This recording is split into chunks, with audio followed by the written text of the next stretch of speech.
Bonjour tout le monde, c'est Mademoiselle Cairns. Je suis très heureuse d'être ici avec vous aujourd'hui. Vous me manquez et j'espère que tout va bien avec vous.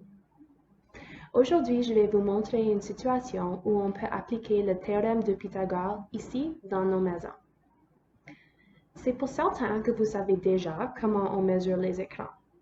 Nous parlerons de la taille des écrans d'ordinateur, télévision, téléphone cellulaire ou iPad en pouces. Mais qu'est-ce que ça signifie ce nombre? Si vous avez dit que ça représente la diagonale de l'écran, félicitations, vous avez raison. Comme dans la question numéro 3 de la travail de cette semaine, nous allons utiliser le théorème de Pythagore pour trouver la diagonale, qui est la même chose que l'hypoténuse, des objets rectangulaires ou carrés dans nos maisons. Donc, allons-y. Voici ma télévision. Pour trouver sa taille, il faut que je trouve sa diagonale. Mais pour faire cela, il faut déterminer sa longueur et hauteur. Je vais la mesurer en pouces et en centimètres car nous sommes au Canada. Il mesure 19 par 34 pouces ou 87,5 par 48,5 cm. Maintenant, je vais dessiner un modèle de ma télévision avec les dimensions sur une affiche pour que nous puissions trouver sa diagonale.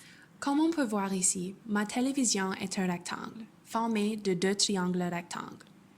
Ça veut dire que nous puissions appliquer le théorème de Pythagore pour trouver la diagonale de la télévision, parce que c'est la même chose que trouver l'hypoténuse. J'ai déjà mes dimensions de A et B, la longueur et hauteur de la télévision. Donc maintenant, je vais tout simplement les mettre dans le théorème pour trouver C.